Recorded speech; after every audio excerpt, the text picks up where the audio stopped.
పౌలు గారు దశలోనికి రాసినటువంటి మొదటి పత్రిక 4వ అధ్యాయము 1-2 వచనములు చదవండి.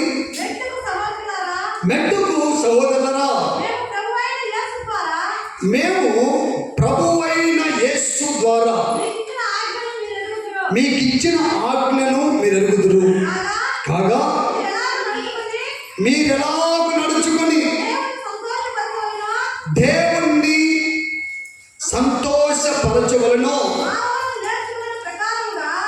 మా వలన నేర్చుకున్న ప్రకారముగా మీరు నడుచుకొనుచున్నారు.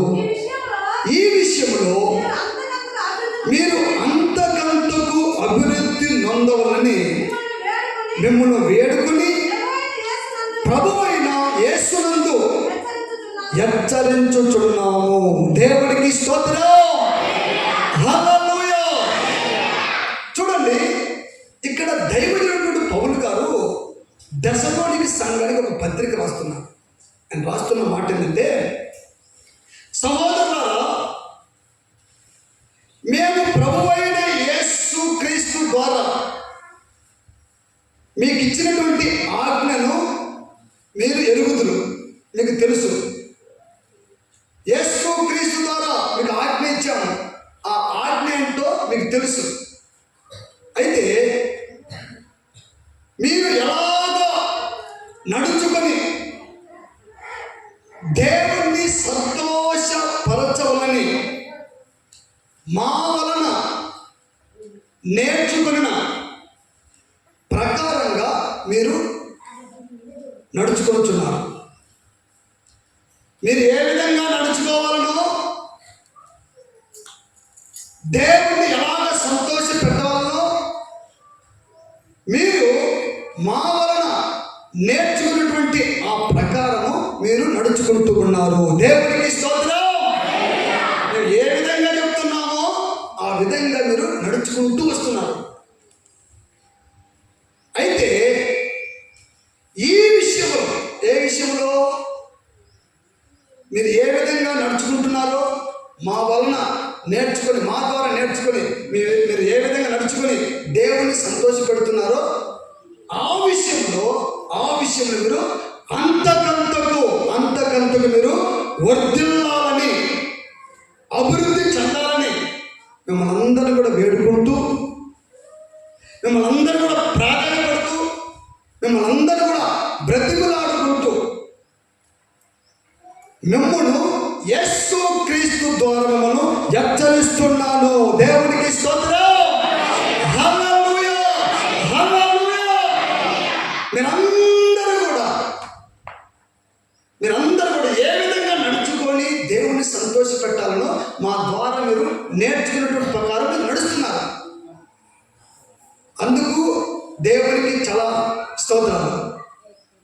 అయితే ఈ విషయంలో, ఏ విషయంలో, నేర్చుకుని నడుచుకునే విషయంలో అంతకంతకు మీరు అభివృద్ధి చెందాలని చెప్పేసి మిమ్మల్ని అందరూ కూడా వేడుకుంటూ యేసు క్రీస్తు నామం పేరిట మనందరూ కూడా హెచ్చరిస్తున్నాము అని దైవజనుడు పౌలు గారు దశలోనికి సంఘానికి ఉత్తరం రాస్తున్నాడు.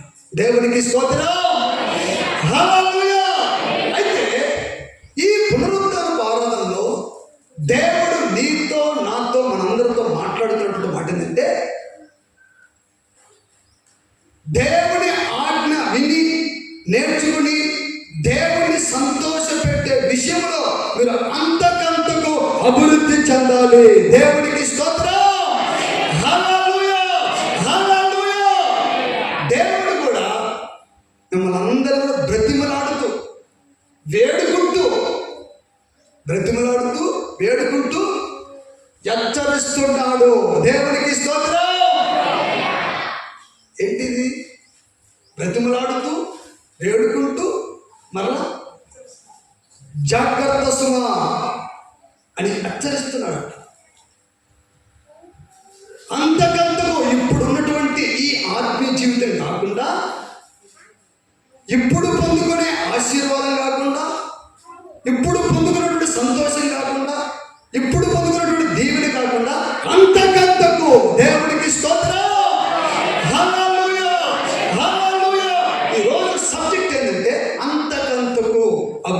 పొందాలి.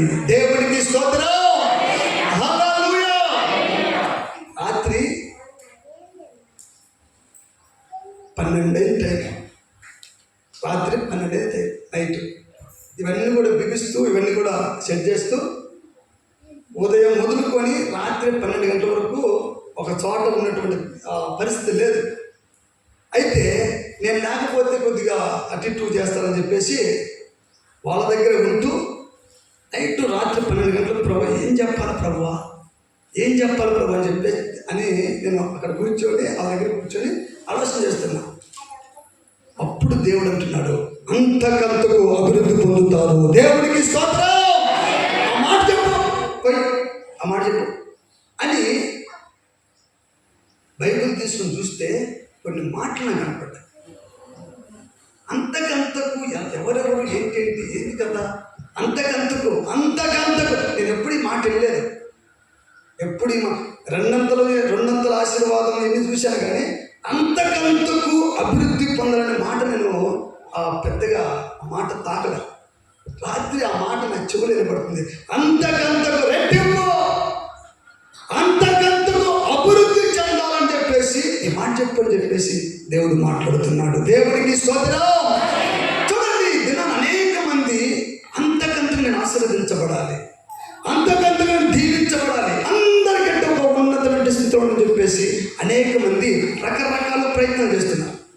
ప్రయత్నాలు మాత్రమే చేస్తున్నారు, కానీ సఫలం పొందుకున్నటువంటి దాఖలాలు లేవు. అంతకంతకు నేను అభివృద్ధి పరచబడ్డాను, నేను దీవించబడ్డాను, ఆశీర్వదించబడ్డాను చెప్పేసి చెప్పినటువంటి దాఖలాలు లేవు. అయితే దేవుడి దినాన్ని మనతో మాట్లాడుతున్నటువంటి మాట ఏంటంటే, ఇప్పటి వరకు నువ్వు చాలా చక్కగా ఆజ్ఞ వింటున్నావు, చాలా చక్కగా దేవుడిని సంతోషపడతానని చెప్పేసి చాలా చక్కగా నడుచుకుంటున్నావు, చాలా సంతోషం. అయితే ఈ విషయంలో మీరు అంతకంతకు మీరు అభివృద్ధి చెందాలని చెప్పేసి మనందరూ కూడా వేడుకుంటూ యేసు క్రీస్తు నామం పేరిట మనందరూ కూడా హెచ్చరిస్తున్నాను. దేవునికి స్తోత్రం. హల్లెలూయా. చూడండి, యోబు భక్తుడు ఒక మాట అంటాడు. యోబు భక్తుడు అంటున్న మాట ఏంటంటే, నీతిమంతులు తమ మార్గమును విడువక ప్రవర్తిస్తారు, నిరపరాధులు అంతకంతకు బలమును పొందుకుంటారు. దేవునికి స్తోత్రం. హల్లెలూయా. నీతిమంతులు తన మార్గమును విడిచిపెట్టక ప్రవర్తిస్తారు. అయితే అపరాధములైనటువంటి వారు, నిరపరాధులు అంతకంతకు బలాన్ని పొందుకుంటారంట. దేవునికి స్తోత్రం. చదవండి, యోబు గ్రంథం 17వ అధ్యాయము 9వ వచనం. యోబు గ్రంథం 17వ అధ్యాయము. అయితే నీతిమంతులు తమ మార్గమును విడవక ప్రవర్తించుదురు, నిరపరాధులు అంతకంతకు బలమును పొందుకుంటారు. దేవునికి స్తోత్రం. బలవంతుడిగా మార్చబడాలంటే నిరపరాధులుగా ఉండాలి.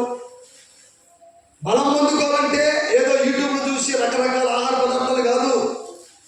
మనం బలం పొందుకోవాలంటే ఆత్మీయతలో బలం పొందుకోవాలన్నా, శరీరానుసారంగా బలం పొందుకోవాలన్నా మనందరం కూడా నిరపరాధులుగా ఉండాలి. అపరాధము లేనటువంటి వారిగా నిరపరాధులుగా మనం ఎప్పుడైతే ఉంటాం, అదే ఏమంటున్నాడు, అపరాధము లేనటువంటి వారు అంతకంతకు బలం పొందుకుంటారు. దేవునికి స్తోత్రం. హల్లెలూయా. చూడండి, దైవజనుడు పౌలు గారు మాట అంటాడు. దైవజనుడు పౌలు గారు అంటున్న మాట ఏంటంటే, మేము దృశ్యమైనటువంటి వాటిని చూడక అదృశ్యమైన వాటినే మేము చూస్తున్నాము. మేము కనబడే ఈ భూమిని చూడట్లేదు, కనబడే ఈ శరీరాన్ని చూడట్లేదు, కనబడే ఈ ఆకాశమును, నక్షత్రాలను, సూర్యచంద్రులను చూడట్లేదు. మేము అదృశ్యమైనటువంటి వాటిని మేము చూస్తున్నాం. అంటే ఆత్మ గురించి ఆలోచన చేస్తున్నాం, పరలోకం గురించి ఆలోచన చేస్తున్నాం. అంటే కంటికి కనబడింది. ఇప్పుడు మన శరీరం కనపడుతుంది, మనకు కనపడుతుంది, కానీ మన ఆత్మ కనపడదు. భూమి కనపడుతుంది, కానీ పరలోకం కనపడదు. అయితే దైవజనుడు పౌలు అంటున్న మాట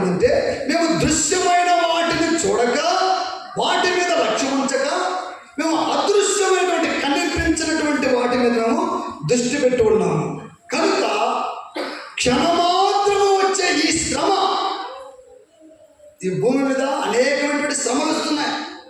అయితే ఆ మహిమ కలిగినటువంటి ఆ పరలోక రాజ్యం నిమిత్తం ఎన్ని శ్రమలు వచ్చినా కూడా అవి క్షణమాత్రం వచ్చే శ్రమలే. అయితే వాటి ద్వారా అంతకంతకు ఎక్కువగా నిత్యమైన ఆ మహిమా భారమును మేము కలగజేస్తున్నాము. దేవునికి స్తోత్రం. ఆ మహిమా భారమును మాకు, ఆ మహిమ కలిగినటువంటి భారాన్ని మాకు దేవుడు కలుగజేస్తున్నాడు. ఈ శ్రమ మాకు వచ్చినటువంటి శ్రమలన్నీ కూడా ఎన్నతగినవి. అవి లెక్క పెట్టాల్సినటువంటి వాటి కాదు. అవి వాటి మీద ఏదో ఫోకస్ పెట్టి అవేదో మనం చేస్తామని చెప్పేసి వాటి మీద పెట్టాల్సిన అవసరం లేదు. మేము అదృశ్యమైనటువంటి వాటిని చూస్తున్నాము. దృశ్యమైనటువంటి వాటి చూడలే. ఈ భూమి, ఈ శరీరం గురించి, ఈ లోకానుసరమైనటువంటి వాటి మీద మేము గురిపెట్టట్లే. మేము గురిపెట్టింది ఏంటి కదంటే పరలోకం మీద గురిపెట్టాము, మా ఆత్మ మీద గురిపెట్టాము. మేము చూస్తున్నది ఏంటంటే మా ఆత్మ, మేము చూస్తున్నది పరలోకం గురించి ఆలోచన.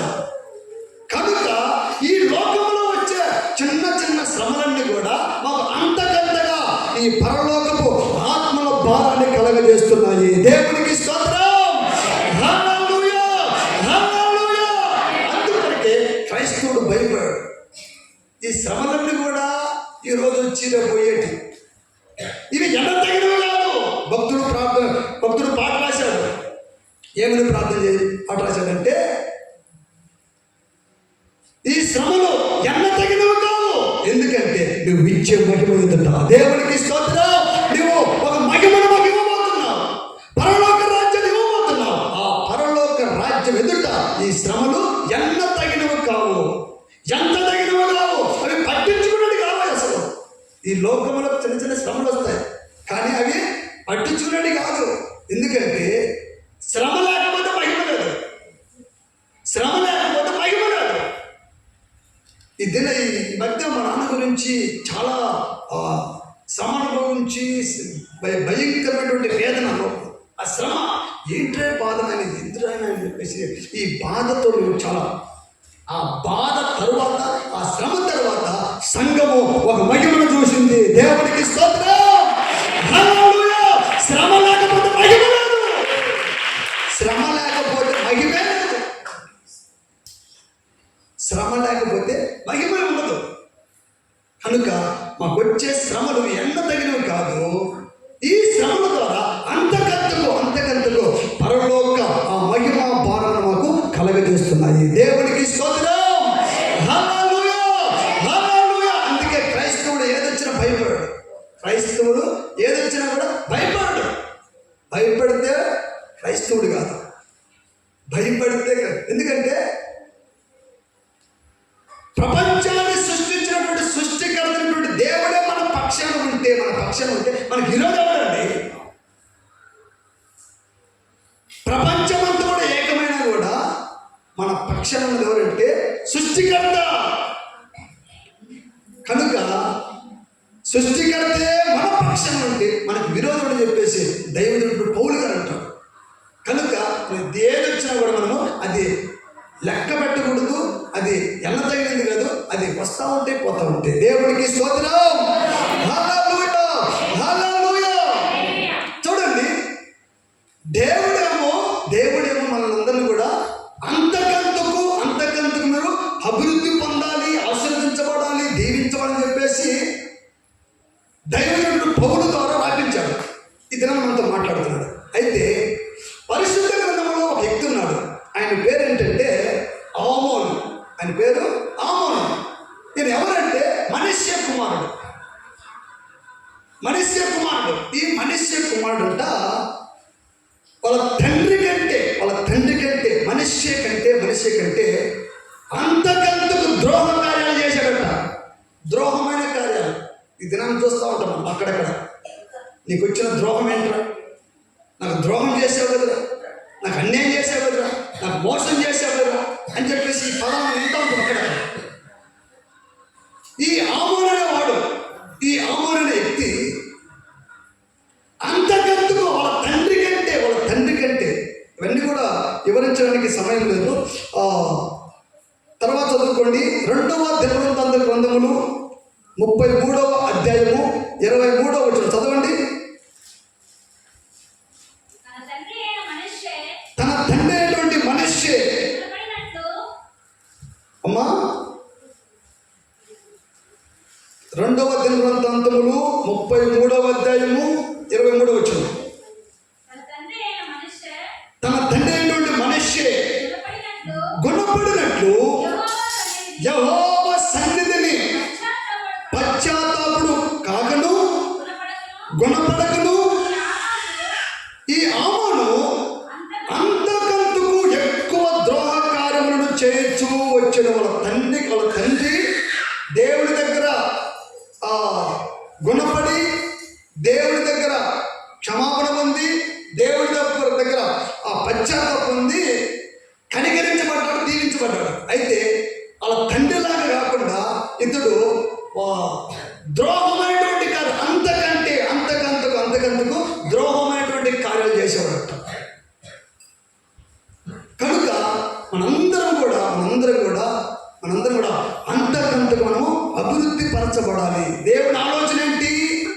అంతకంతకు మనం ఆశీర్వదించబడాలి, అభివృద్ధి పరచాలని చెప్పేసి దేవుని ఆలోచన.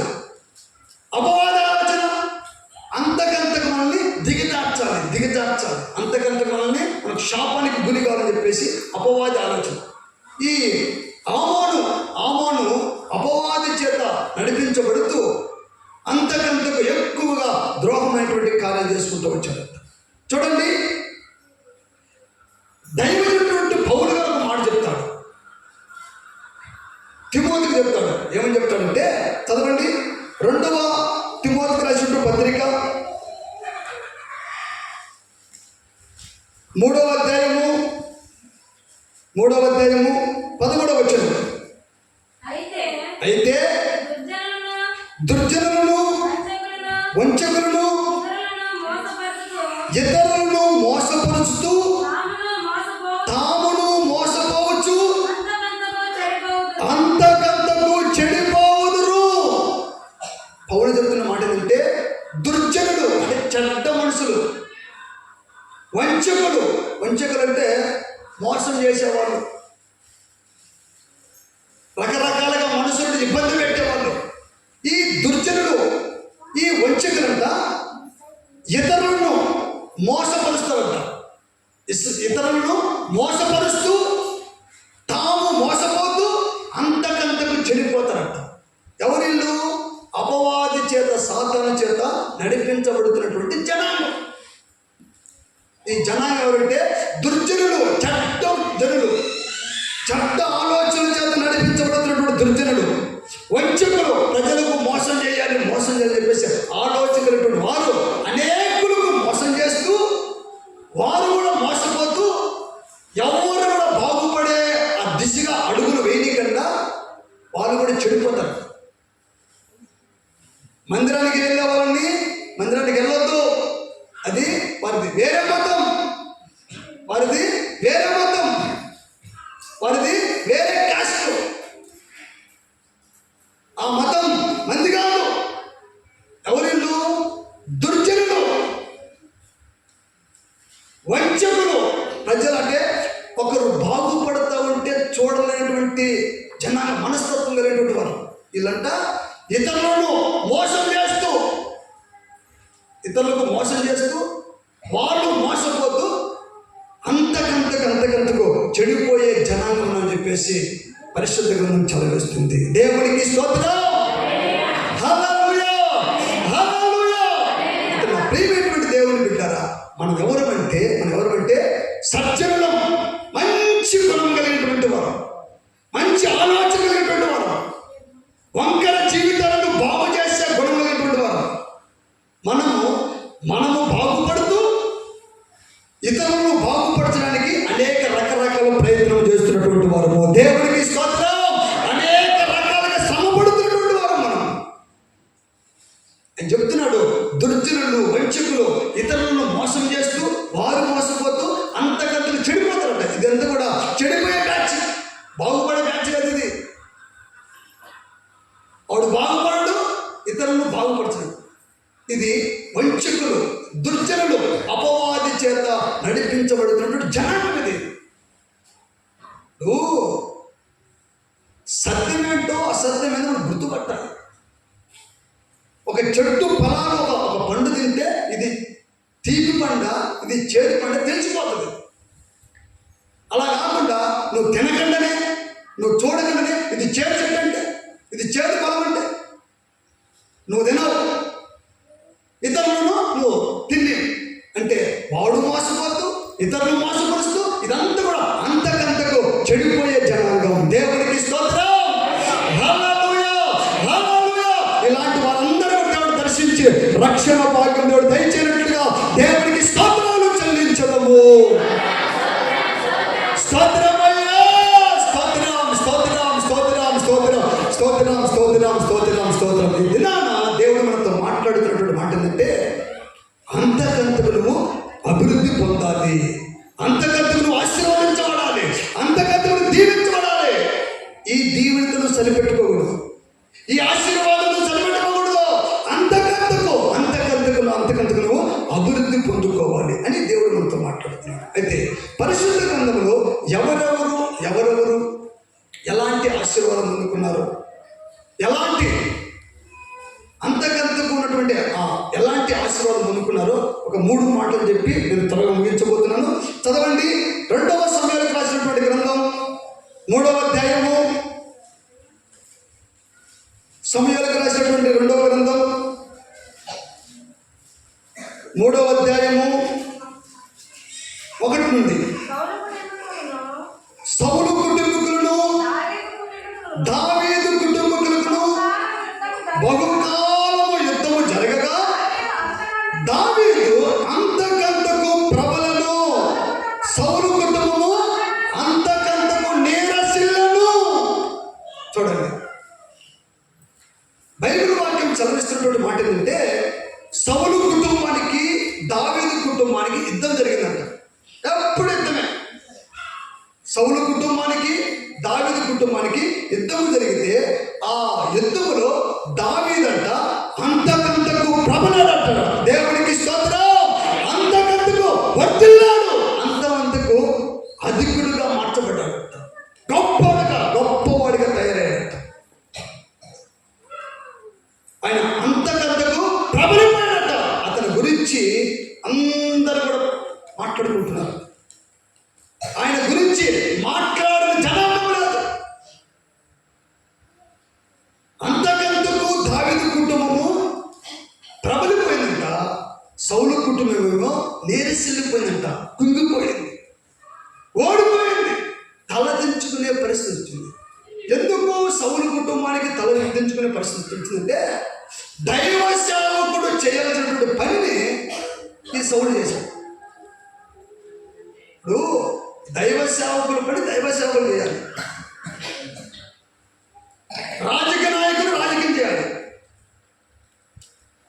రాజకీయ నాయకుడు వచ్చి నేను వాక్యం చెప్తున్నట్టే, నేను ప్రార్థన చేస్తున్నట్టే, ఒకసారి బలి అర్పించడానికి అందరూ కూడుకున్నారు. బలి అర్పించడం అంటే ప్రార్థన చేయడానికి కూడుకున్నారు. కూడుకున్న తర్వాత సమూయేలు అనే దైవ సేవకుడు రావటానికి ఆలస్యమైంది. అంటే కుటుంబం దగ్గర ప్రార్థన పెట్టుకున్నారు, అందరు జమ అయ్యారు. ఏదో సేవకుడు కొద్దిగా ఏదో పని పడి కొద్దిగా ఆలస్యమయ్యాడు. ఆలస్యమైతే ఈ రాజకీయ నాయకుడు చేసినటువంటి పని ఏంటంటే, ఇప్పుడు ఎవరంటే సౌలు ఎవరంటే ఎక్కడో అడవిలో గాడిదలు పోగొట్టుకొని గాడిదలు మేపుకునేవాడు సౌలు. ఈ గాడిదలు మేపుకుంటే తప్పించుకుంటే అడవిలో ఇట్లా ఎత్తుకుంటూ పోయాడు. అప్పుడు దేవుడు చూసి సమూయేలుకు చెప్పి ఇతన్ని యెరూషలేము దేశానికి రాజుగా నియమించని చెప్పేసి అభిషేకించని చెప్పేసి తైలం పోసి అభిషేకించాడు రాజుగా. అయితే అలాంటి ఎక్కడో గాడిదలు కాసుకుంటున్న వ్యక్తిని తీసుకొచ్చి దేశానికి రాజుగా చేస్తే కొద్దిగా కృతజ్ఞత కలిగి, కొద్దిగా భయం కలిగి, భక్తి కలిగి ఉండదు. అయితే ఏం చేశాడంటే సమూయేలు కొద్దిగా ఆలస్యమయ్యాడు, ఆ ప్రార్థనకి బలి అర్పించడానికి ఆలస్యమయ్యాడు. ఆలస్యమైతే ఏం చేశాడంటే సమూయేలు రాకపోతే రాకపోయి నేనున్నాను అని చెప్పేసి ఆ బలి అర్పించేశాడు. అంటే దైవ సేవకుడు చేయాల్సినటువంటి పని రాజకీయ నాయకుడు చేశాడు. రాజు అంటే రాజకీయ నాయకుడు కదా. అయితే అప్పుడు జరిగినటువంటి సన్నివేశం ఏంటంటే సౌలు నుండి ఆ దేవుని ఆత్మ వెళ్ళిపోయిందంట. దేవుని ఆత్మ పరిశుద్ధాత్మ అభిషేకం వెళ్ళిపోతే అప్పుడు ఈ రాజు పదవి పోయింది. రాజుకు బదులుగా, ఈ సౌలుకు బదులుగా దావీదును రాజుగా నియమించాడు. దేవునికి స్తోత్రం. హల్లెలూయా. అయితే ఎప్పుడు అంటే ఎందుకు సౌలు కుటుంబం నేర్చిపోతుందంటే దేవుడి చిత్తానికి వ్యతిరేకం చేశాడు. దేవుడి చిత్తానికి వ్యతిరేకం ఎప్పుడు చేశాడో అన్నిట్లో అపజయమే, అన్నిట్లో ఓటమే. సౌలు కుటుంబానికి దావీదు కుటుంబానికి యుద్ధం జరుగుతూ ఉంటే సౌలు కుటుంబమేమో అంతకంతకు ప్రబలిపోతుంది. సౌలు కుటుంబమేమో నేర్చిపోతుంది. దావీదు కుటుంబము ప్రబలిపోతుంది గొప్పగా. ఆయన గురించి ఇక మొత్తం వెళ్ళిపోతుంది. ఇక సౌలు కుటుంబము నేర్చింది కృంగిపోతుంది. అదే 5వ అధ్యాయము 10వ వచనం. దావీదు అంతకంతకు వర్ధిల్లడు. దేవునికి స్తోత్రం. దావీదంట అంతకంతకు వర్ధిల్లడు. దావీదు అంతకంతకు ప్రబలిపోయాడు, అంతకంతకు వర్ధిల్లుతున్నాడు. అదే గ్రంథము 11వ అధ్యాయము 9వ వచనం. 11:9.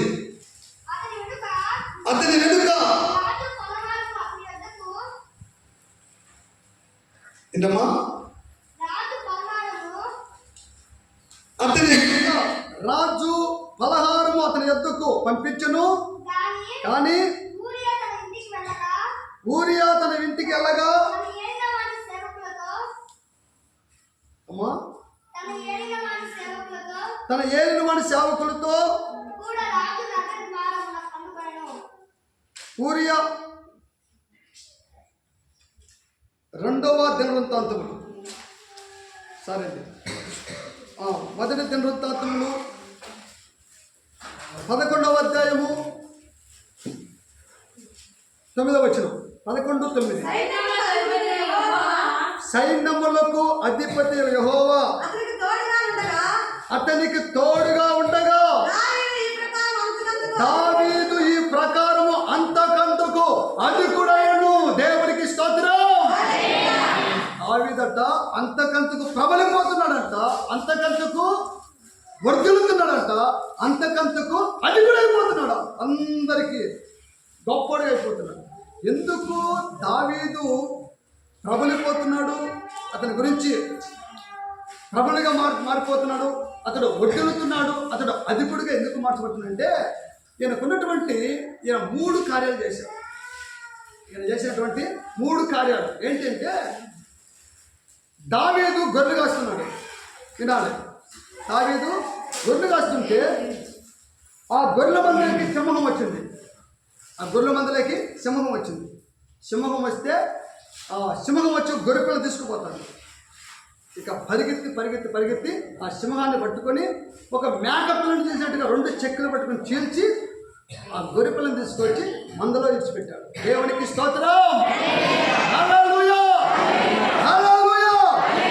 సేవకుడిగా నేను, కుటుంబ యజమానులుగా నీవు, నీ కుటుంబంలో సింహం జ్వరపడితే ఈ సింహము అపవాది జ్వరపడితే అపవాదం చూసి నువ్వు భయపడకుండా, నువ్వు పారిపోకుండా పరిగెత్తి ఎంటాడి దావీదు ఏ విధంగా 2 చెక్కులు పట్టుకొని చీల్చి దాన్ని అతమార్చి చంపేసి ఆ గొర్రె పిల్లని తీసుకొని వచ్చి మందలో ఏ విధంగా చేర్చాడో, సేవకుడిగా నేను ఈ మందలో ఉన్నటువంటి మిమ్మల్ని అపవాది తీసుకుపోతా ఉంటే మరలా పరిగెత్తి దాన్ని తీసుకొచ్చి ఈ మందలో చేర్చడం నా పని అయితే, కుటుంబ యజమానుడిగా నీ కుటుంబంలో అపవాది జొరబడి ఎవరినైనా కానీ పాపములేకి అలవాట్లకి నెట్టుకొని తీసుకుపోతుంటే నువ్వు ప్రార్థన చేసి తరిమి ఏ విధంగా చేస్తాను దాన్ని అపవాది చీల్చి నువ్వు తీసుకొచ్చి నీ కుటుంబమైనటువంటి మందలో చేర్చాలి. దేవునికి స్తోత్రం. హల్లెలూయా, హల్లెలూయా. అలా చేయకపోతే నువ్వు వర్ధలు, అలా చేయకపోతే నీకు వర్ధలత రాదు. నీ కుటుంబకులో ఎవరన్నా ఎత్తన్నవాడు అనుకుంటే నీకు వర్ధలత రాదు. నీ గురించి నీవు గొప్పవాడిగా మార్చబడలేవు. నీ గురించి నీవు ఆ ప్రబలే అనుభవాలకు నువ్వు రావు. నువ్వు అధికుడిగా నువ్వు మార్చబడలేవు. నువ్వు అధికుడిగా మార్చబడాలన్నా, నువ్వు వర్ధిల్లాలన్నా, నీ గురించి అందరికీ ప్రాకాలంటే ప్రబలాలంటే నీవు దావీదు చేసినట్టుగా తన మందలోకి సింహం వస్తే ఏ విధంగా అయితే తరిమి దాన్ని పట్టుకొని ఆ చీల్చి చంపేసి ఆ గొర్రెపిల్ల తీసుకొచ్చి ఏ విధంగా అయితే మందలో చేర్చాడో ఆ విధమైనటువంటి అనుభవం నీకు ఉండాలి. దేవునికి స్తోత్రం. హల్లెలూయా, హల్లెలూయా. ఈ సింహం ఏంటంటే అపవాది ఆలోచన. రెండవది ఎలుగుబంటి వచ్చి మందలో పడింది. మందలో పడితే ఆ ఎలుగుబంటిని కూడా తరిమి అత్తమార్చేసి గొర్రెపిల్లని తీసుకొచ్చి మనం మందలో చేర్చేస్తాం. ఈ ఎలుగుబంటి దేనికి సాదృశ్యం ఉందంటే మనిషి స్వభావం, మనిషి స్వయం చిత్తం, సొంత ఆలోచన. దేవుని చిత్తము కాకుండా నీ చిత్తానుసారంగా నువ్వు నడిస్తే వర్ధిల్లత రాదు. అసలే మన ఆలోచన ప్రకారం నడిపితే మనము ఎక్కడ కూడా మన జీవితం ప్రబలదు. మనం ఎవరికి కూడా ఒక్కరికి కూడా మనము గొప్పవాడిని మనం మార్చబడ్డాం. ఎప్పుడు మన స్వయం చిత్తం సావాలి, అపవాది చచ్చిపోవాలి, సింహము చావాలి, ఎలుగుబంటి చావాలి. సింహము చావాలి అంటే అపవాది ఆలోచనలు, అపవాది తలంపు, అపవాది క్రియ ఇదంతా కూడా చచ్చిపోవాలి. 2 చెక్కులు పట్టుకుని చీల్చి అతమార్చాడు. ఎలుగుబంటిని కూడా అలా చేశాడు. తర్వాత గొలియాతును కూడా చంపాడు. ఈ గొలియాతు ఎవరంటే లోకం, లోక ఆశ, లోక తలంపు, లోక జీవితం ఇదంతా కూడా గొలియాతు అంటే లోకం. ఈ గొలియాతుని చంపాలి, అపవాదిని చంపాలి, సింహాన్ని చంపాలి, ఎలుగుబంటిని చంపాలి. అలాగనే గొలియాతుని నువ్వు చంపితేనే లోకాన్ని చచ్చిపోవాలి. లోకం చచ్చిపోతేనే నీ గురించి ప్రబలిపోతుంది. లోకం చచ్చిపోతేనే నీ జీవితం వర్ధిల్లుతుంది.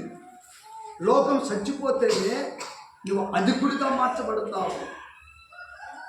సౌలేమో నిరసించిపోతున్నాడు, దావీదేమో ప్రబలిపోతున్నాడు. ఎందుకంటే దేవుడే సాక్ష్యం ఇచ్చాడు దావీదు గురించి. ఇతడు నా హృదయానుసారమైనటువంటి మనుష్యుడు అని చెప్పేసి దేవుడే సాక్ష్యం ఇచ్చాడు. దేవునికి స్తోత్రం. హల్లెలూయా. ఎందుకు ప్రబలిపోతున్నాడు, ఎందుకు వృద్ధిల్లుతున్నాడు, ఎందుకు అతడు అధికుడిగా మార్చబడతాడంటే అపవాదం చంపేశాడు, ఎలుగుబంటిని చంపేశాడు, గొలియాతును చంపేశాడు. అపవాద ఆలోచన పోయి చచ్చిపోయినాయి, మనిషి ఆలోచన పోయి ఈ తల తీసేసి క్రీస్తునే శిరస్సు పెట్టబడాలి.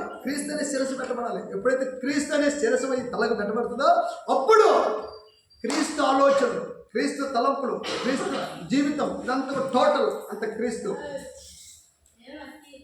బ్రతుకుట క్రీస్తే, చావు అయితే నాకు లాభం. అంటే నేను బ్రతికితే క్రీస్తు కొరకే బ్రతుకుతా, చచ్చిపోతే పరలోకం వెళ్తా.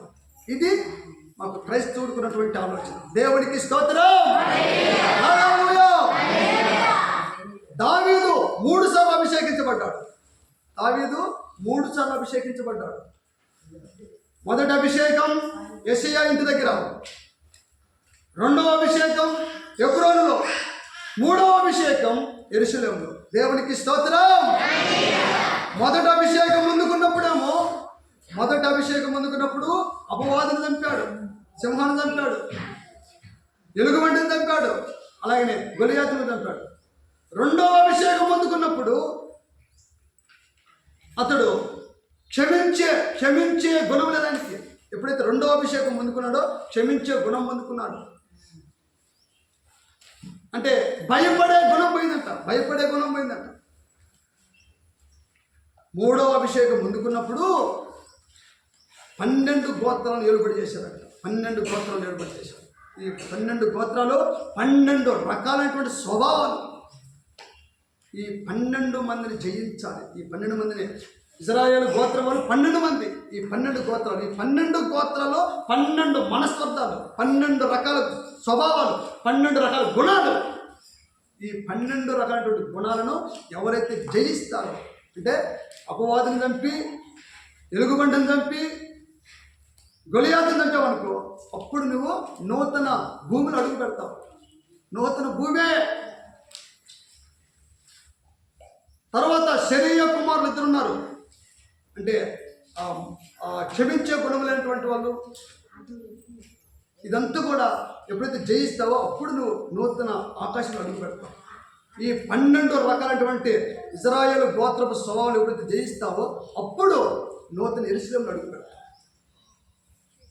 అంటే ఎందుకు దావీదు ఇంతగా ప్రబలిపోతున్నాడంటే ఈ 3 రకాలైన అభిషేకం పొందుకున్నాడు. ఈ 3 రకాలైనటువంటి మనుషులను చంపాడు. అపవాదం చంపాడు, మనిషి స్వయం శక్తి చచ్చిపోయింది, లోకం చచ్చిపోయింది. ఎప్పుడైతే చచ్చిపోతారో అక్కడ చంపేస్తామని, ఎప్పుడైతే చంపేస్తామో అప్పుడే మన జీవితం ప్రబలిపోతుంది, అప్పుడే మన జీవితము వర్ధులుతుంది, అప్పుడే మన జీవితము అధికమవుతుంది. దేవుడికి స్తోత్రం.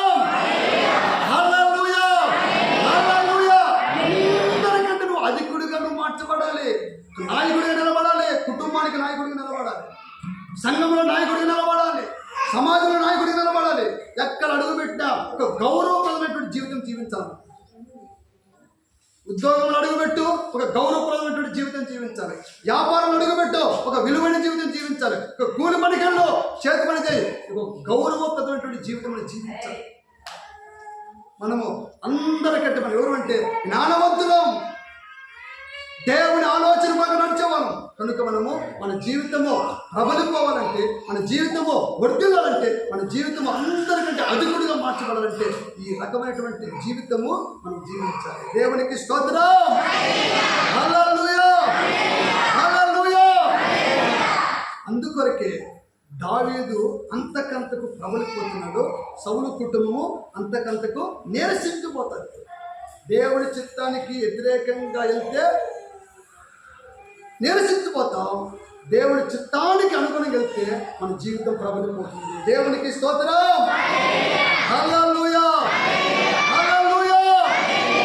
ఆనందం, ఆనందం, ఆనందమే ప్రభుని స్తుతించుట, ఆనందమే, ఆనందం, ఆనందం, ఆనందమే ప్రభుని స్తుతించుట, ఆనందమే.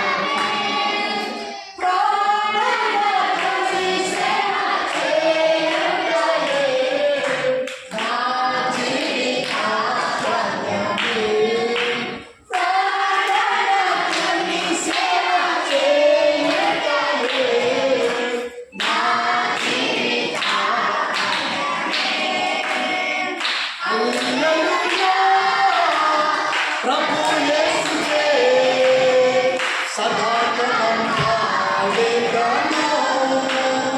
హల్లెలూయా, హల్లెలూయా.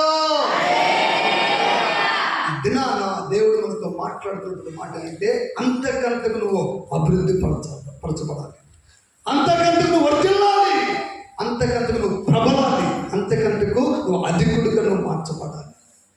అదే దేవుడు ఆశించి ఈ దినాన మనందరితో మాట్లాడుతున్నాడు. దేవునికి స్తోత్రం. హల్లెలూయా. చూడండి, 2వ మాట చదవండి. ఎవరు అంతకంతకు ఆశీర్వదించబడ్డారో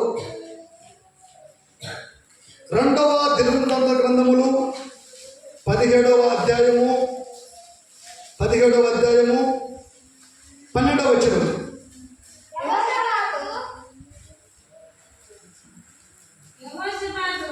యెహోషాపాతు ఎవరు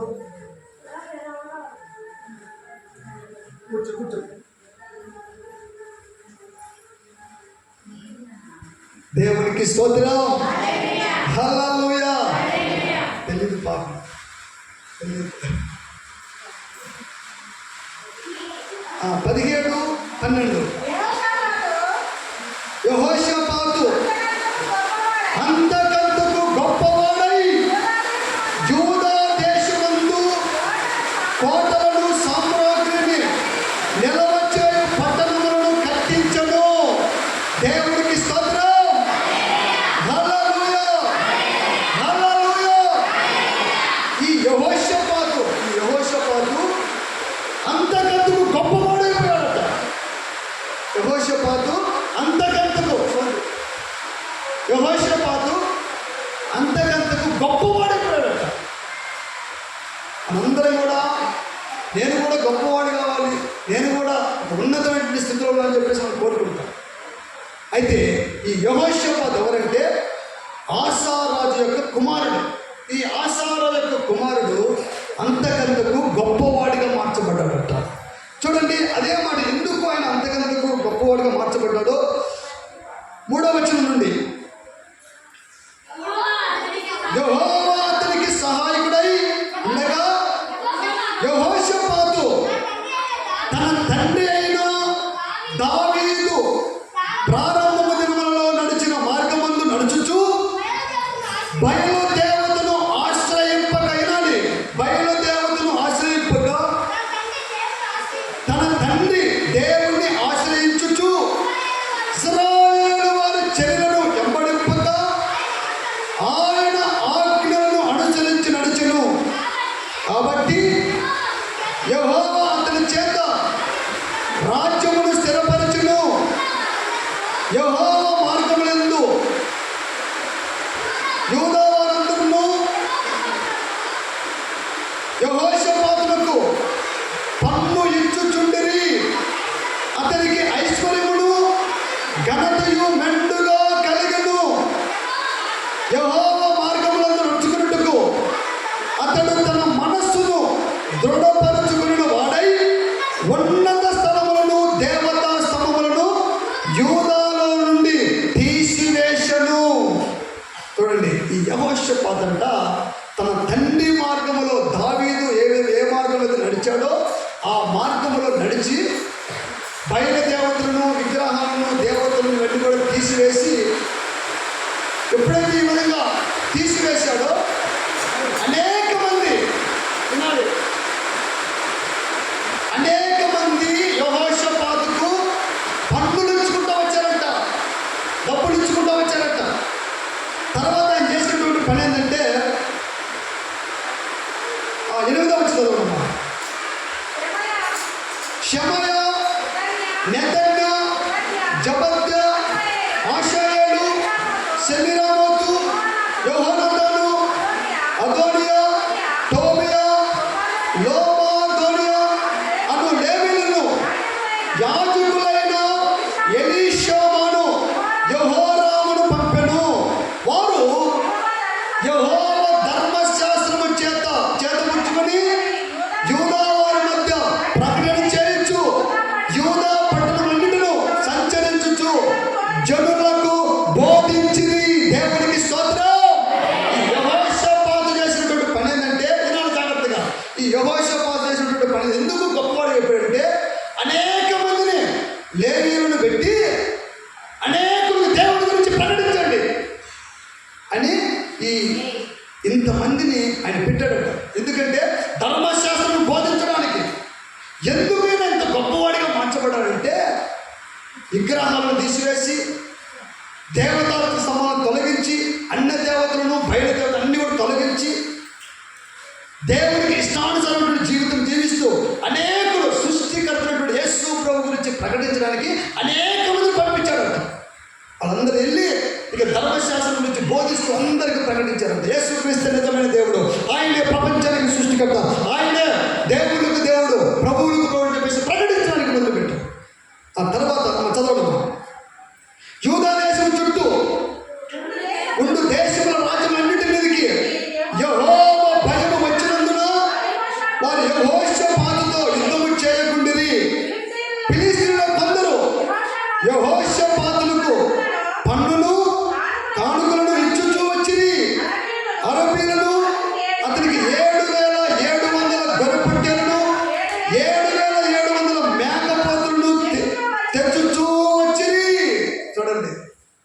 మనకి ఇచ్చారు ఎవరైనా?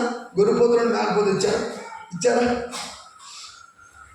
మనకు కూడా గొర్రెపోతులు మేకపోతులు రావాలంటే మనం ఏం చేయాలంటే విగ్రహాలను పడగొట్టి, అంటే విగ్రహాలు అంటే దేవుడి కంటే ఏదైతే నువ్వు ఇష్టపడతావో అదే ఒక విగ్రహం. ఇది బొమ్మల విగ్రహం కాదని చెప్పేది, అక్కడక్కడ ఉన్నటువంటి బొమ్మలో ఉన్నటువంటి విగ్రహం కాదని చెప్పేది. దేవుడి ఈ వాక్యానుసారంగా చెప్తున్నటువంటి మాట ఏంటంటే దేవుడి కంటే ఏదైతే నువ్వు ఎక్కువగా నువ్వు ప్రేమిస్తావో అదే నీకు విగ్రహం. అంటే ఈరోజు ఆదివారం ఉంది కదా, ఆరాధన కంటే దేవుడి కంటే నువ్వు వ్యాపారం ఏమనుకో అదే నీకు విగ్రహం. దేవుడి కంటే నువ్వు ఉద్యోగానికి వెళ్ళావనుకో అదే నీకు విగ్రహం. దేవుడి కంటే నువ్వు దేవుని పక్కన పెట్టి కూలి పనికి పోయినా చేతి పనికి పోయినా అదే నీకు విగ్రహం. అంటే దేవుడి కంటే నువ్వు ఉద్యోగాన్ని, వ్యాపారాన్ని, కూలి పనిని, చేతులు నువ్వు ఇష్టపడి అధికంగా ప్రేమిస్తున్నావు కాబట్టి అదే నీకు విగ్రహం. ఆ విగ్రహాన్ని పగలగొట్టాలి, ఆ విగ్రహం లేకుండా చేయాలి. అర్థమైంది? ఆ విగ్రహము ఒకవేళ ఉంటే అది పడగొట్టాలి, అది పగలగొట్టి దాన్ని ధ్వంసం చేయాలి. అది విగ్రహం అంటే. అలా చేసి ఇక ఈయన చేసినటువంటి పని ఏంటంటే ఇక అందరి సువార్తకులను తయారు చేసి ఇక వెళ్ళి నేను నమ్మినటువంటి దేవుని ప్రకటించండి అని చెప్పేసి అందరూ కూడా పంపించారంట. పంపిస్తే ఇక ఫిలిస్తీన్లు ఎవరంటే యెహోషాపాతుకు శత్రువులు. ఫిలిస్తీన్లు యెహోషాపాతుకు శత్రువులు. ఆ శత్రువుల చేత పన్నును కానుకలు ఇప్పించారంట. ఎంత ఆశీర్వాదం అండి! మనకి ఎవరైతే విరోధంగా ఉన్నారో వాళ్ళ చేత పన్నును కానుకలు దేవుడు పంపించే దేవుడు మన దేవుడు. దేవుడికి స్తోత్రం. హల్లెలూయా.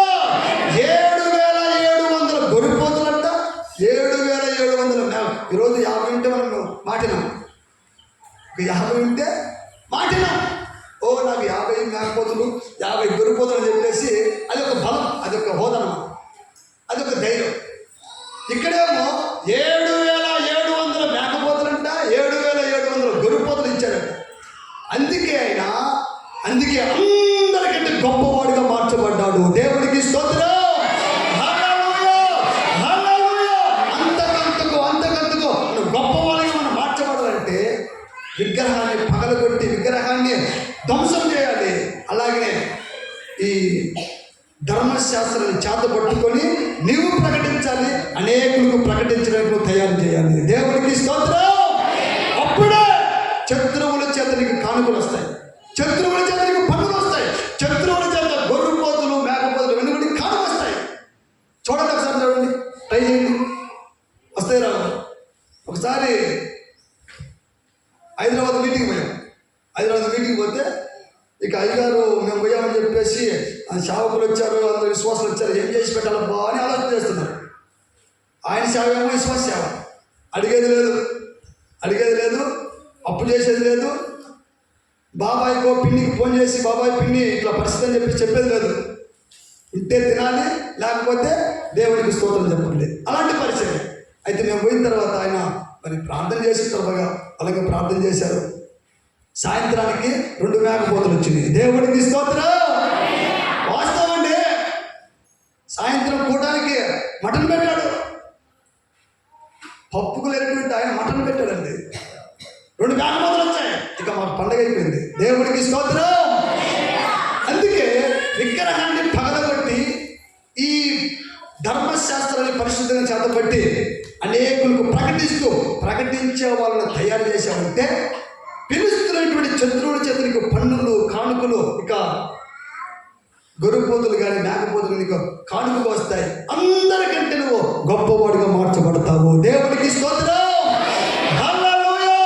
గొప్పవాడిగా మార్చబడాలని ఇక ఉద్యోగం అంటే వ్యాపారం అంటే ఇక పోయి తీరా ఇంటికి వచ్చేసరికి వాడు పిల్లోడు మంచం పడిపోతాడు.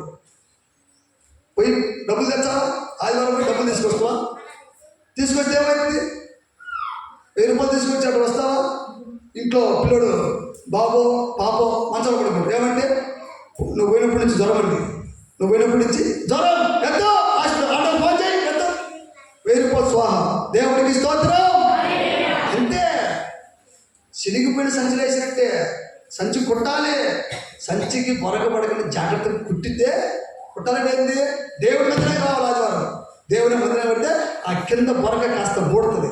బూడితే నువ్వు రూపాయి వేస్తే రూపాయి ఉంటుంది, 2 రూపాయలు అయితే రూపాయలు ఉంటుంది, 1000 వేస్తే ఇక ఎంత వేస్తే అంత అక్కడ ఉండాల్సిందే. ఎవరు తీసుకోవడానికి ఛాన్స్ ఉండదు, ఇక తీసుకోవడానికి ఛాన్స్ ఉండదు. డాక్టరే కానీ, వడ్డీ వ్యాపారస్తులే కానీ, ఇక లాయరే కానీ, పోలీసులు ఎవరు కూడా పోలీస్ స్టేషన్ మన కష్టాలతో పోకూడదు. వడ్డీ వ్యాపారం మన కష్టాలతో పోకూడదు. అలాగనే హాస్పిటల్ డాక్టర్కి ఏ డాక్టర్ కూడా మన కష్టాలు తినడానికి అర్హత లేదు. చాలా ఇప్పుడు 12 సంవత్సరాల నుంచి ₹1 కూడా ఖర్చు పెట్టాలి హాస్పిటల్లో. టాబ్లెట్ కానీ, ఇంజక్షన్ కానీ, డాక్టరే కానీ ఇక హాస్పిటల్ లేదు. 12 సంవత్సరాల నుంచి 18 మందిని చూడండి ఎంత మహిమ. కనుక నా ప్రియమైనటువంటి దేవుడు బిడ్డారా, మనందరం కూడా విగ్రహాన్ని పగలగొట్టి ఏదైతే దేవుని కంటే అధికంగా ప్రేమిస్తావో అదే విగ్రహం, ఆ విగ్రహాన్ని పగలగొట్టి దేవుని పరిశుద్ధతను చేతబట్టి మనము ప్రకటిస్తూ అనేకులు ప్రకటించే వారిని తయారు చేసి దేవుని నామ మహిమపరచబడే విధంగా అందరికీ సువార్త ప్రకటించాలి. అప్పుడే మనకు శత్రువుల చేత మనకు ఆ మేకపోతే ఎవరో కదా, ముస్లిమ్స్, క్రైస్తవులు కాదు. నిజమండి, క్రైస్తవులు కాదు, ముస్లిమ్స్. అయ్యా ఇక్కడ ఏదో పండగ అంటే కదా, ఏదో సావుకుల మీటింగ్ అంటే కదా, ఏదో నాకు ఏదో ఇవ్వాలనిపించింది, మొహం చూస్తే నాకు నేను ఇవ్వాలనిపించింది. మనుషుల దయ దేవుడి దిగాలి మన మీదకి. మనుషుల దయ దేవుడి దయ మన మీదకి దిగాలి. అప్పుడే ద్వారాలు తెరవబడతాయి. ఆయన వచ్చి అయ్యా ఈ 2 మేకలు తీసుకొని చక్కగా చేసుకొని చెప్పేసి ఇచ్చిపోయారు. అంటే శత్రువుల చేత మనకు కానుకలు పనులు దేవుడు తీసుకొస్తాడు. దేవునికి స్తోత్రం. హల్లెలూయా. 3వ మాట చదవండి. ఎస్తేరు గ్రంథం 9వ అధ్యాయము. ఎస్తేరు గ్రంథం 9వ అధ్యాయము 4వ వచనం.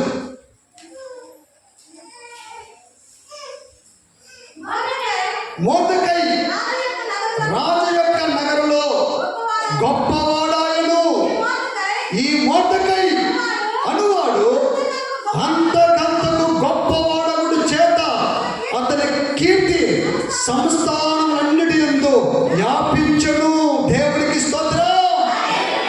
మొర్దెకై కూడా గొప్పవాడుగా మార్చబడ్డాడట. మొర్దెకై ఎస్తేరు బాబాయ్, కనతండ్రి. ఈ మొర్దెకై కూడా అతను ఉన్నటువంటి ఆ సంస్థానంలో, ఆ నగరంలో గొప్పవాడిగా మార్చబడ్డాడట. గొప్పవాడు అగుడు చేత ఆ సంస్థానంలో, ఆ 127 సంస్థానంలో ఆయన కీర్తి వ్యాపించిందంట. ఎందుకు మొర్దెకై గొప్పవాడిగా మార్చబడ్డాడంటే, అంతకంతకు గొప్పవాడికి ఎందుకు మార్చబడ్డాడంటే, ఈయనకు ఉన్నటువంటి గుణం ఏంటంటే, ఎస్తేరును రాజకోటకు పంపించే గుణం ఉంది. ఎస్తేరును ఏ విధము చేతనైనా ఈ ఎస్తేరును రాణిగా నిలబెట్టాలి, రాజు ఎదుట నిలబెట్టాలి. రాజు దయ ఈ ఎస్తేరు మీదకి రావాలని చెప్పేసి పట్టుబట్టినటువంటి వాడు మొర్దెకై. అంటే ఈ మొర్దెకై ఎవరంటే ఎస్తేరును ఏ విధము చేతైనా ఆ రాజకోటకు రాణిగా చేయాలి, ఆ రాజకోటకు రాణిగా నిలబెట్టాలి, రాజు నిలబెట్టాలి. రాజు దయ మీదికి రావాలి. ఈ 127 సంస్థానాలకి రాణిగా నిలబడాలి. దేవుడికి స్తోత్రం. అంటే ప్రతి వ్యక్తిని ప్రభు ఎదుట నిలబెట్టాలని అది గురిగినటువంటి వాడు మొర్దెకై. ప్రతి ఒక్కరికి సువార్త చెప్పాలి, యేసు ప్రభు గురించి చెప్పాలి, ఆ కోటకు పంపించాలి, అలంకరించాలి. రాజు దయ ఎస్తేరు మీదకి రావాలి. ఈ ఎస్తేరు ఆ కోటకు రాణిగా మార్చబడాలి. ఇదే ఆయన ఆలోచన.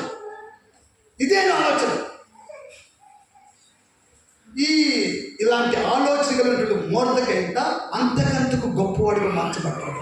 మనం గొప్పవాడిగా మార్చబడాలంటే మనము ఉద్యోగం చేస్తున్న కాడ, వ్యాపారం చేస్తున్న కాడ, కూలి పని చేస్తున్న, చేతి పని చేస్తున్న ప్రతి చోట నువ్వు ఏ రంగంలో పనిచేస్తున్నావో నాకు అనవసరం.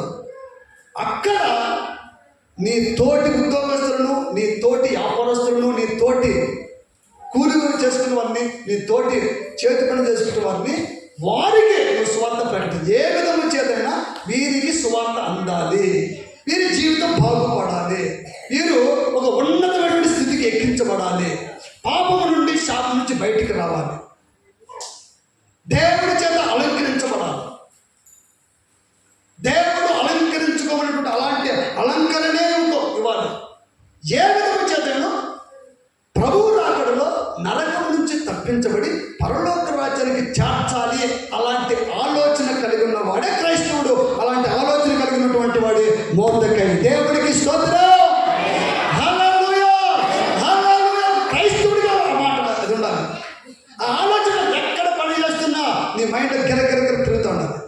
ఏదో ఒక రకంగా సువార్త చెప్పాలి, ఏదో ఒక రకంగా యేసు ప్రభు. నేను చెప్పే మాట ఏంటంటే, నేను ఎక్కడికి వెళ్ళినా కానీ ఏమని ఫస్ట్ నేను అడుగుతున్న మాట ఏంటంటే, అయ్యా మీరు చర్చికి వెళ్తారా, అయ్యా మీరు చర్చికి వెళ్తారా అని అడుగుతా. ఫస్ట్ మీరు మందిరానికి వెళ్తారని అడుగుతా. అడిగినప్పుడు క్రైస్తవులు అయితే అయ్యా వెళ్తాము, ఈ పలానా మందిరానికి వెళ్తాం, లేకపోతే ఆ మందిరానికి వెళ్తాం చెప్పి చెప్తారు. చెప్పినప్పుడు నాకు సరైనటువంటి మందిరము వాక్యానుసారమైనటువంటి మందిరానికి వెళ్తా అంటే ఓకే సంతోషం చెప్తా. లేదు కాదు అంటే క్రైస్తవుడు అంటే ఎలా ఉండాలి, ఇలాంటి వాళ్ళు ఉండాలని చెప్పేసి నాకు తెలిసినటువంటి ఆ వర్షంలో చెప్పు. తర్వాత అన్యుడైతే అగా చర్చ మేము హిందువులు, మేము వాళ్ళు నువ్వు వీళ్ళని చెప్పేసి కాదయ్యా. నేను అడుగుతున్నా, యేసు ప్రభు గురించి ఎప్పుడైనా తెలుసుకున్నావా? యేసు ప్రభు గురించి తెలుసుకున్నావా? తెలియదు కదా. మరి తెలియనప్పుడు నువ్వు అంత అవలేగా ఎందుకు పెట్టేస్తావు? బిర్యానీ టేస్ట్ ఉందో లేదు చూసిన తర్వాతనే దాన్ని చెప్పాలి. రిజల్ట్ నువ్వు తినకపోగానే నువ్వు తినకుండానే ఇది బాగాలేదంటే సరే, నువ్వు నమ్మిన దేవుడి గురించి చెప్పు. నువ్వు నమ్మినటువంటి దేవుడి గురించి నమ్మమాట చెప్పు. దో ఇది యేసు ప్రభు. ఆయన పుట్టుకలో పాపము లేదు, ఆయన జీవితంలో పాపము లేదు, ఆయన మరణంలో పాపము లేదు. ఆయన ప్రపంచానికి సవాల్ వేసినాడు, దానిలో పాపం అని చెప్పేసి వీళ్ళు ఎవడు స్థాపించగలుగుతాడు అని చెప్పేసి ప్రపంచానికి సవాలు విసిరితే ఈరోజు ఆ మాటకు దీటుగా నిలబడేటువంటి వాడు ఇప్పుడు కనపడాలి అని చెప్పేసి ఆయన పరిశుద్ధుడు. ఆయన పరిశుద్ధుడు. దేవుడికి ఉన్నటువంటి లక్షణాలు ఇవి. దేవుడికి రకంగా ఇక్కడ నేను స్టార్ట్ చేస్తాను. ఇప్పుడు కొద్దిగా లైన్లో పడుతున్నాను. అంటే నా ఆలోచన ఏంటంటే, ఏ విధం చేతైనా యేసు ప్రభు గురించి నేను చెప్పాలి. ఎందుకంటే నేను కూడా యేసు ప్రభువుని నమ్మకం మునుపు నా జీవితం చాలా సర్వనాశనం అయిపోయింది. పాపములు శాపములు, ఎప్పుడు ఏడుపు దుఃఖములతో కన్నీటితో. కానీ నాలాగా ఎవరు ఉండకూడదు. కాబట్టి వీటన్నిటి నుంచి విడిపించబడాలంటే ఖచ్చితంగా యేసు ప్రభు గురించి తెలుసుకోవాలి. దేవుడికి స్తోత్రం. హల్లెలూయా. యేసన్న గారు ఒకసారి ఏం చేశారంటే, క్రాప్ తెచ్చుకోవడానికి కటింగ్ చెప్పుకున్నాడు.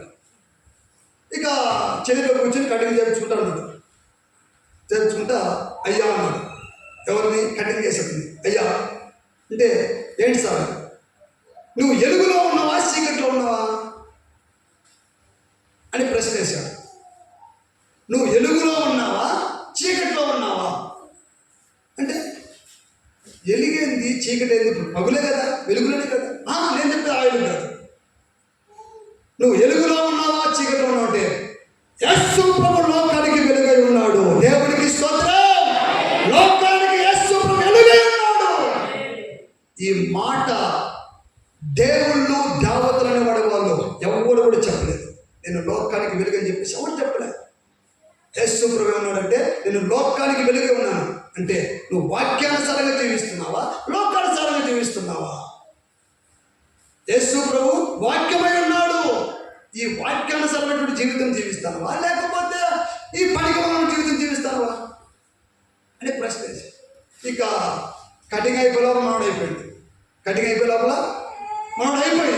అయ్యా నిజంగా యేసు ప్రభుని తెలుసుకోవాలనిపిస్తుంది. మరి నేను ఏం చేయాలంటే, ఫోన్ నెంబర్ తీసుకోవాలి ఇక మాట్లాడినట్టు అలాగా అతడు రక్షణలోకి వచ్చాడు. దేవునికి స్తోత్రం.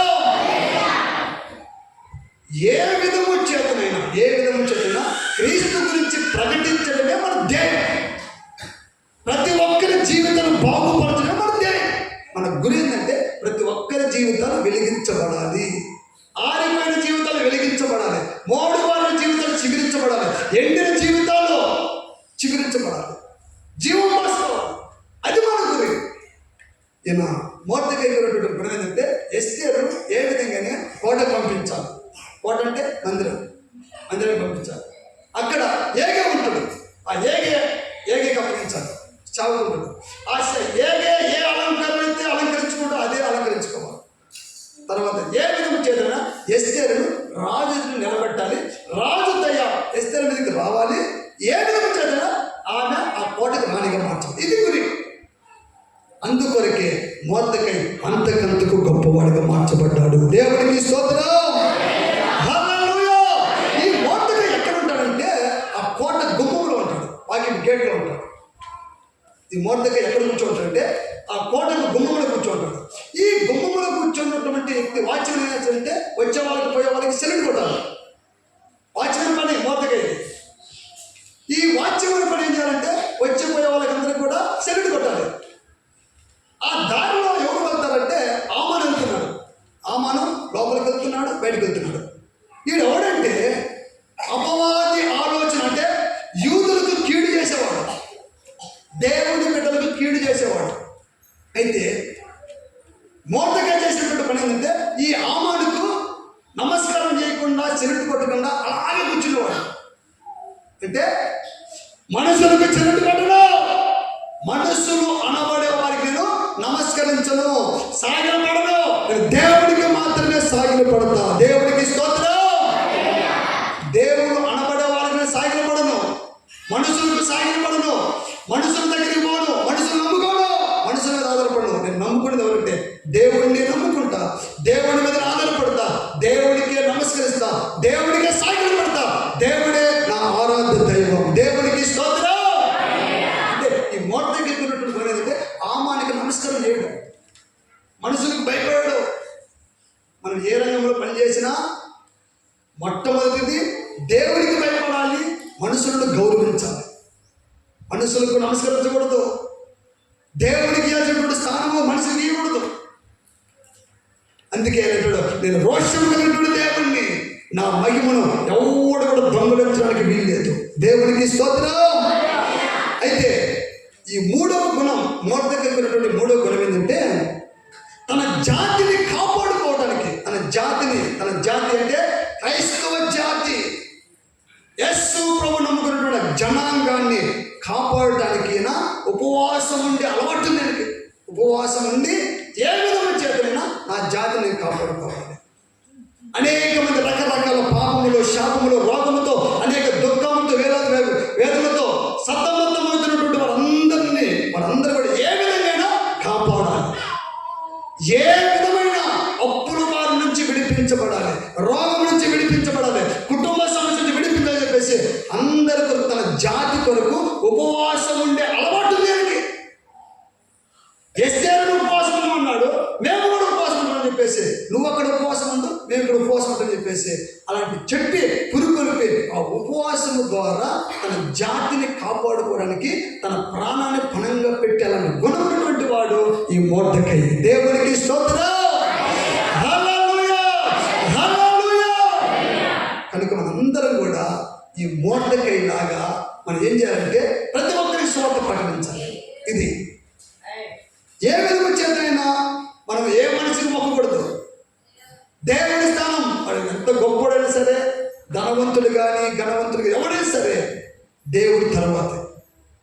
మూడవది ఈ ప్రజలందరూ కూడా కాపాడడానికి మనము ఉపవాసం ఉండి ప్రజలందరూ వరకు ప్రార్థన చేశారంటే గుణం ఉండాలి. అప్పుడే మనము గొప్పవారిగా మనం మార్చబడతాము. దేవునికి స్తోత్రం.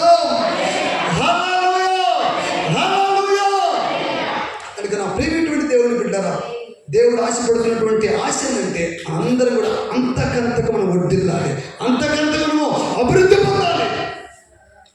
మన ఆశీర్వాదం చూసి, మన దీవెన చూసి అనేక మంది ప్రభువును నమ్ముకోవాలని చెప్పేసి గుంపులుగా, కుటుంబాలుగా, గ్రామాలుగా ప్రభువు వైపు మళ్లించబడాలి.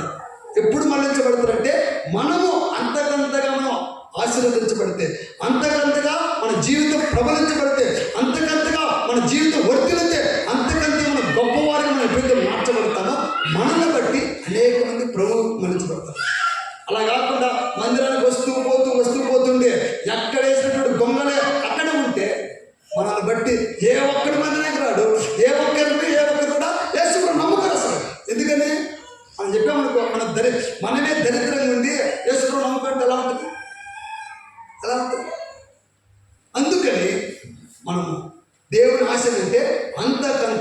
కూడా వర్ధిల్లాలి, అంతకంతకు మన జీవితం ప్రబలాలి, అంతకంతకు మనము అధికులుగా మనం మార్చబడాలి, అంతకంతకు మనము గొప్పవారిగా మనం మార్చబడాలని చెప్పేసి ఈయన దైవజనుడు పౌలు గారట వేడుకుంటూ బ్రతిమలాడుతూ భంగపడుతూ యేసు క్రీస్తు పేరన హెచ్చరిస్తున్నాను. ఖచ్చితంగా మీరు అంతకంతకు వర్ధిల్లాలి. ఈ ఆశీర్వాదం సరిపెట్టుకోవద్దు, అంతకంతకు మీరు ఆశీర్వదించబడాలి, దీవించబడాలి. ఇదే మేము కోరుకుని చెప్పేసి దైవజనుడు పౌలు గారు చెప్తున్నారు. కనుక నా ప్రియమైనటువంటి దేవుని బిడ్డలారా, మనందరూ కూడా అంతకంతకు మనందరూ కూడా వర్ధిల్లి ఆశీర్వదించబడి దీవించబడుదుము గాక. దయచేసి మోకరించండి, ముగ్గురు ప్రార్థన చేసుకుందాం. గ్లోరీ, దేవానికి స్తోత్రాలు తండ్రి. మీరు మాట్లాడినటువంటి ప్రతి మాట కొరకై నీకు స్తోత్రం, స్తోత్రం, స్తోత్రం, స్తోత్రం, స్తోత్రం, స్తోత్రం, స్తోత్రమయ్యా, స్తోత్రాలయ్యా, స్తోత్రం, స్తోత్రం, స్తోత్రం, స్తోత్రం. గ్లోరీ, హల్లెలూయా, హల్లెలూయా, హల్లెలూయా, హల్లెలూయా. దేవానికి స్తోత్రం, స్తోత్రం, స్తోత్రం, స్తోత్రం, స్తోత్రం, స్తోత్రం. ప్రార్థన, ప్రార్థన. ప్రభువా, నువ్వు అంతకంతకు వర్ధిల్లాలయ్యా, అంతకంతకు ఆశీర్వదించబడాలయ్యా, అంతకంతకు మేము దీవించబడాలి ప్రభా, అంతకంతకు నాయన నీ మాట వినే విషయంలో, నీ ఆజ్ఞను పాటించే విషయంలో, నీకు లోబడే విషయంలో అంతకంతకు నేను వర్ధిల్లాలయ్యా, అంతకంతకు నేను దీవించబడాలయ్యా, అంతకంతకు నేను గొప్పవాడిగా నేను మార్చబడాలయ్యా తండ్రి. స్తోత్రం, స్తోత్రం, స్తోత్రం, స్తోత్రం. హల్లెలూయా, హల్లెలూయా, హల్లెలూయా. దేవానికి స్తోత్రాలయ్యా, స్తోత్రం, స్తోత్రం, స్తోత్రం, స్తోత్రం.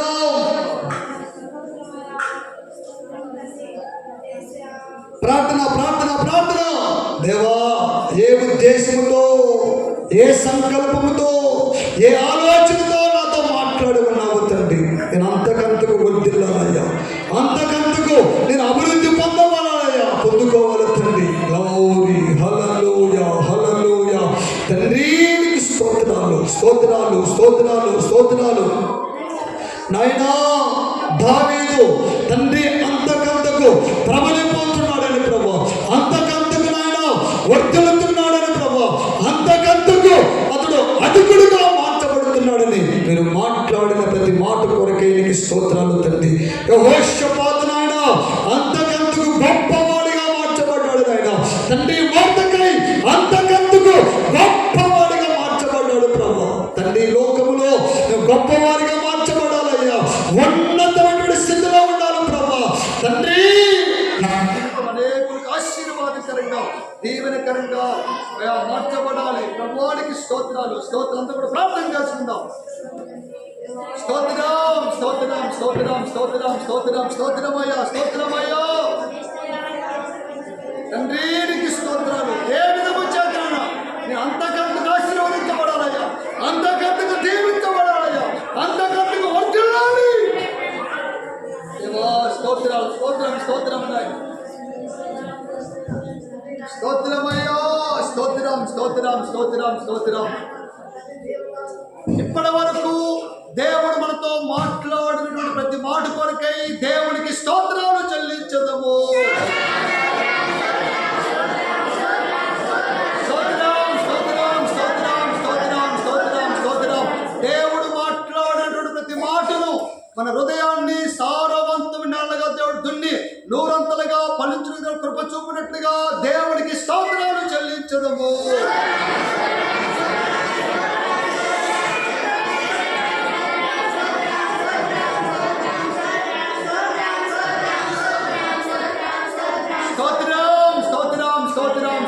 స్తోత్రం, స్తోత్రం, స్తోత్రం.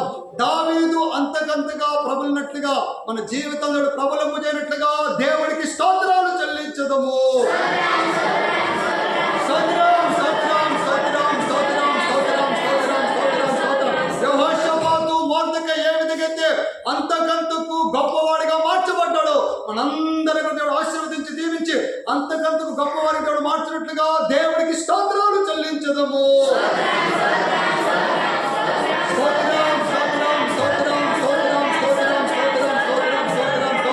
మనందరము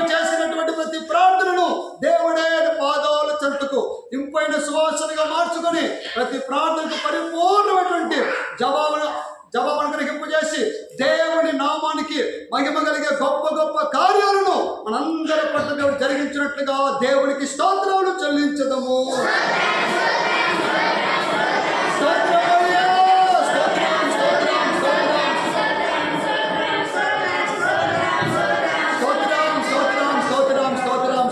స్తోత్రం. ప్రారంభము నుండి ముగింపు వరకు దేవుడి తన ఆత్మ నడిపింపను గ్రహింపు చేసి ఈ పునరుత్థాన ఆరాధనను ప్రత్యేకమైనటువంటి కోణంలో జరిగించినటువంటి దేవుడికి స్తోత్రాలు చెల్లించదము.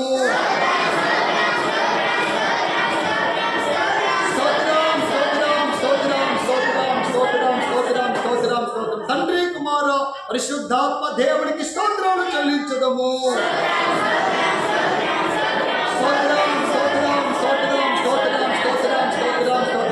పరిశుద్ధపరిచి పవిత్రపరిచి దేవుడి యొక్క బలమైన రాజ్యము కొరకును రాకడ కొరకును సిద్ధపరుస్తూ ఉన్న ఏక దేవుడికి స్తోత్రాలు చెల్లించదము.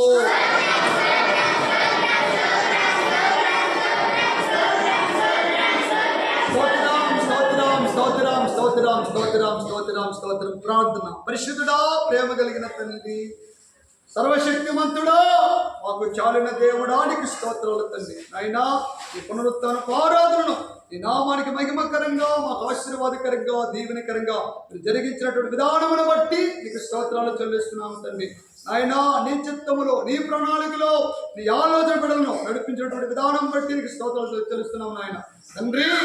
అయినా ఈ పునరుత్థాన ఆరాధనలో చేసినటువంటి ప్రతి ప్రార్థనను నీ పరలోకపు సన్నిధికి ఇంపైన సువాసనగా మీరు మార్చుకుని మీరే కార్యములు జరిగించండి నాయనానికి స్తోత్రాలు తండ్రి. ఆటల ద్వారా, ఆరాధన ద్వారా, సాక్ష్యము ద్వారా ఈ నామం మహిమపరచబడే భాగ్యమును మాకు ఇచ్చినందుకు నీకు స్తోత్రాలు తండ్రి. మీరు మాట్లాడే ప్రతి మాట కొరకై నీకు స్తోత్రాలు తండ్రి. నాయనా మేము అంతకంతగా వర్ధిల్లాలని, అభివృద్ధి పొందాలని ప్రభా మీరు మాట్లాడే ప్రతి మాట కొరకై నీకు స్తోత్రాలు తండ్రి. నాయనా అనేక మంది వర్ధిల్లినట్లుగా, అనేక మంది ప్రభా దీవించబడినట్లుగా తండ్రి దావీదును, తండ్రి యెహోషాపాతును, మొర్దెకైని ప్రభా మా ముందు పెట్టి మీరు మాట్లాడినటువంటి ప్రతి మాట కొరకై నీకు స్తోత్రాలు తండ్రి. అయినా దావీదు ఏ విధంగా అయితే అతడు ప్రభులాడో తండ్రి, ఏ విధంగా గొప్పవాడయ్యాడో, ఏ విధంగా ప్రభా వర్ధిల్లాడు తండ్రి, అట్టి జీవితం మాకు అనుగ్రహింపజేసి ప్రభా అలాంటి జీవితము మమ్మల్ని జీవింపజేసి నీ రాకడికి రాజ్యాన్ని సిద్ధపరిచి ప్రభా తండ్రి అనేకులకు ఆశీర్వాదకరంగా, దీవెనకరంగా మార్చబడాలి తండ్రి. మమ్మల్ని బట్టి ప్రభా ఆ ఆశీర్వాదం బట్టి, ఆ దీవెన బట్టి, ఆ పరిశుద్ధతను బట్టి నాయన తండ్రి మా సమర్పణ బట్టి అనేక మంది నీ వైపు మళ్ళించబడాలి ప్రభా తండ్రి. మమ్మల్ని చూసి అనేకులకు తండ్రి నిన్ను ఎంబడించాలి ప్రభా, నిన్ను ఆరాధించుటకు, నిన్ను స్తుతించుటకు ప్రభా, నిన్ను ఘనపరచుటకు అడుగులు ముందుకు వేయడానికి ప్రభా కృప చూపించండి ప్రభా. అనేకులు కుడుకోల్పండి ప్రభా. ఆ దిశగా తండ్రి మా జీవితం వర్ధిల్లింపజేసి ఆ దిశగా మా జీవితాలను అంతకంతగా తండ్రి గొప్పవారిగా మీరు మార్చమని నీ పాదాలు పట్టుకుని హృదయపడుతున్నాము తండ్రి. నీకు స్తోత్రం నాయన తండ్రి. మమ్మల్ని అందరూ మీరు బలపరచండి. చేసినటువంటి ప్రతి ప్రార్థనకు పరిపూర్ణ జవాబు గ్రహించండి తండ్రి. ఈ క్షణం నుండి మనలో వచ్చే పునరుత్థాన ఆరాధన వరకు ఈ కృప కలిగిన రెక్కల కింద భద్రపరుచుకుని మీరు కాచి కాపాడి ఈ వారం అంతా కూడా మా పట్ల బలమైన కార్యాలు, గొప్ప కార్యాలు అంతకంతకు మీరు ఆశీర్వదించి దీవించి బలపరిచి ఈ రాకడికి సిద్ధపరచమని యేసు నామములో ప్రార్థించి అడిగి పొందుకుంటూ ఉన్నాము పరమ తండ్రి.